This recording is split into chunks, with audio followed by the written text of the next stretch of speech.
नमस्कार दोस्तों, नमः शिवाय। जीवन ज्योति चैनल में आप सभी का हार्दिक स्वागत करती हूँ। दोस्तों, आज बात करती हूँ घर के वास्तु दोष के बारे में। ये बातें कुछ ऐसी साधारण सी हैं, छोटी छोटी बातें हैं, लेकिन ये बातें हमारे घर में भयानक वास्तु दोष उत्पन्न करती हैं और हमारे मन और मस्तिष्क पर बहुत ही बुरा प्रभाव डालती हैं यदि हम इन बातों पर ध्यान नहीं देते हैं। तो आइए एक एक करके वो बातें जान लेते हैं और निश्चित रूप से यदि हम इन बातों पर ध्यान देंगे, इनमें बदलाव करेंगे तो हमारे घर में सकारात्मक ऊर्जा का वास होगा।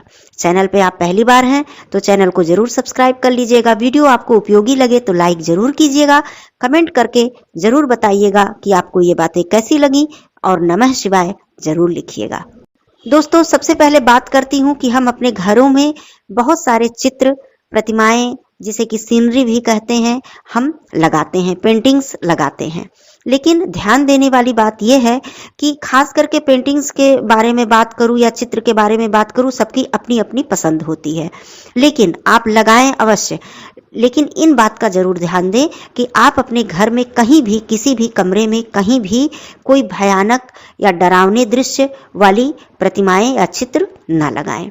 और जो एक रोती हुई जैसे प्रतिमा होती है, बहुत सारी ऐसी पेंटिंग्स होती हैं जिसमें कोई स्त्री हो या पुरुष हो, वो रोते हुए दिखाई देते हैं। इस तरह की प्रतिमाएं, इस तरह के चित्र आप अपने घर में कहीं भी ना टांगें। यदि आपको लगाना है तो आप प्राकृतिक वातावरण के चित्र लगाएं, जिसमें कि या ऐसे चित्र लगाएं जिसमें कि बहुत ज़्यादा खुशी झलक रही हो या आपके मन और मस्तिष्क पर बहुत ही अच्छा उसका असर पड़ रहा हो, बहुत ही सुकून देने वाली प्रतिमाएं हों। इस प्रकार की प्रतिमा आप लगाएं। कभी भूल कर भी डरावने या भयानक चित्र अपने घर में न टांगें। दूसरी बात मैं करती हूँ कि जो शयन कक्ष होता है, शयन कक्ष चाहे वो पति पत्नी का हो या घर के किसी और मेंबर का हो, शयन कक्ष में कभी भी भूल कर देवी देवता का कोई भी चित्र या कोई भी प्रतिमा न लगाएं। ये बात हो गई। दूसरी बात, मैं पति पत्नी के शयन कक्ष के विषय में बात करती हूँ कि आप पति पत्नी का जहाँ शयन कक्ष है उसमें कभी शीशा न लगाएं। यदि आप शीशा लगाते हैं तो ऐसी जगह पे लगाएं जिनमें वहां पर जो सो रहे हैं जो लोग, उनका प्रतिबिंब उसमें न दिखाई दे। इस बात का ध्यान आप अवश्य ही रखें। इससे पति पत्नी के संबंधों में दरार आती है और घर में बहुत ही ज़्यादा दिक्कत उत्पन्न होती है। तो शीशा लगाते समय इस बात का आप ध्यान जरूर दें। अब बात करती हूँ कि घड़ी के विषय में। देखिए, घड़ी हम सभी के घरों में होती है। कहीं कहीं एक के जगह 2-3 घड़ियां भी होती हैं। जहाँ पे बहुत सारे कमरे हैं तो अलग अलग कमरों में अलग अलग घड़ियां लगी होती हैं। जो दीवार घड़ी होती है दोस्तों, आप लोग ध्यान दीजिए कि कभी भी अपने कमरे के या घर के दक्षिण दीवार पर घड़ी को न टांगें। ऐसा भूल कर भी ना करें। ये बहुत ही बड़ा वास्तु दोष आपके घर में उत्पन्न करता है। तो उसको यदि ऐसा है तो आप चेंज कर दें, किसी अन्य दीवार पर उसे टांग दें।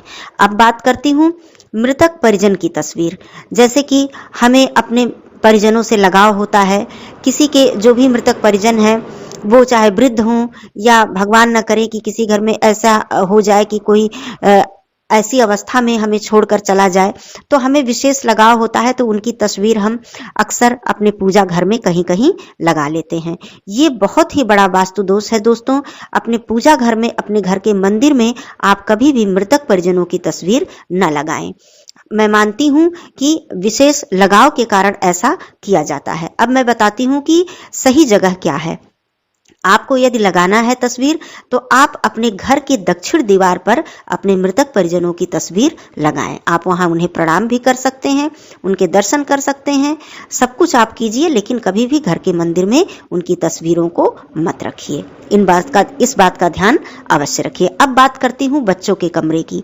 आपके घर में यदि बच्चों का अलग कमरा है, स्टडी रूम होता है, बच्चे वहां पे पढ़ते हैं, तो सबसे पहले ध्यान दीजिए कि बच्चों के कमरे में आप कैसी तस्वीर लगाएंगे। बच्चों के कमरे में आप माँ सरस्वती जी की तस्वीर लगा सकते हैं, लेकिन यह ध्यान दीजिए कि वहां सिर्फ बच्चों की पढ़ाई होती हो, कोई और अन्य घर का सदस्य वहां सो नहीं रहा है, किसी का शयन कक्ष वो न हो, केवल बच्चों का स्टडी रूम है, तब आप वहां पर माँ सरस्वती जी की तस्वीर लगा सकते हैं। ये बहुत ही शुभ है आपके बच्चे के पढ़ाई और विद्याध्ययन के लिए। दूसरी बात, जहां आप अपने बच्चों की टेबल रखते हैं तो इस बात का आप ध्यान दीजिए। सबसे पहले तो जो घर का द्वार होता है, जिस कमरे में बच्चा पढ़ाई कर रहा है, वो जो मुख्य दरवाजा होता है उस कमरे का, उस दरवाजे की सिधाई पर अपने बच्चों की टेबल बिल्कुल ना लगाएं कि जैसे सामने से आप प्रवेश कर रहे हैं और बिल्कुल सामने ही बच्चे की टेबल आपको दिखाई दे रही है। ऐसा नहीं होना चाहिए। दूसरी बात, मान लीजिए किसी दीवार के सहारे आपने बच्चों की टेबल लगाई है दीवार के पास, तो वो दीवार बिल्कुल खाली नहीं होनी चाहिए। जैसा कि मैंने बताया कि उस दीवार पे आप माँ सरस्वती जी की तस्वीर लगा सकते हैं या फिर कोई बहुत ही पॉजिटिव एनर्जी वाली तस्वीर, जिसको देख के बहुत ही ज्यादा अच्छी ऊर्जा का आभास हो, मन मस्तिष्क को बहुत ही ज्यादा खुशी मिले, सुकून मिले, आपके बच्चे को प्रेरणा मिले उस तस्वीर से। ऐसी तस्वीर आप अपने बच्चे के टेबल के सामने लगाइए। यदि टेबल के सामने बिल्कुल खाली दीवार है तो आप वहां पर एक तस्वीर जरूर लगा दीजिए। और दूसरी बात, आपका बच्चा किस तरफ मुख करके पढ़ाई कर रहा है, इस बात का भी ध्यान आपको अवश्य देना है। कभी भी आपका बच्चा दक्षिण की तरफ मुख करके पढ़ाई ना करे, ऐसी व्यवस्था आप करिए। आपके बच्चे का मुख पूरब पश्चिम रहे, उत्तर रहे, लेकिन दक्षिण की तरफ कभी ना रहे। दूसरी बात दोस्तों, आप ध्यान दीजिए अपने घरों में, जैसे कि हम छोटे छोटे कील लगाते हैं दीवारों पर, वहां पर तस्वीर या चित्र टांगने के लिए, पेंटिंग्स टांगने के लिए, तो ये ध्यान रखिए कि जितनी भी कीलें आपके घर में हैं उनमें यदि कुछ टंगा हुआ है, जैसे कोई तस्वीर टंगी हुई है, कोई चित्र टंगा हुआ है, तब तो ठीक है। लेकिन खाली जो कील केवल दीवार पर है और वहां पर कोई भी चीज टंगी हुई नहीं है, केवल खाली कील है, तो उसे आप तुरंत अपने घर से, अपने घर की दीवार से निकलवा दें, क्योंकि यह भी आपके घर में बहुत बड़ा वास्तु दोष उत्पन्न करती है। यदि आपने कुछ टांग रखा है तब तो बहुत अच्छी बात है, नहीं तो खाली कील बहुत ज्यादा दिनों तक अपने घर की दीवारों पर आप लगे ना रहने दें। इस बात का भी ध्यान आप अवश्य रखें। दोस्तों, ये छोटी छोटी बातें थी, लेकिन बहुत ही ध्यान देने योग्य बातें हैं।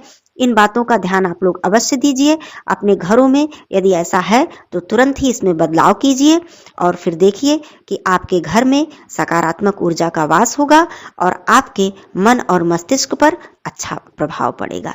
आप सभी लोग खुश रहेंगे और सुख समृद्धि बनी रहेगी।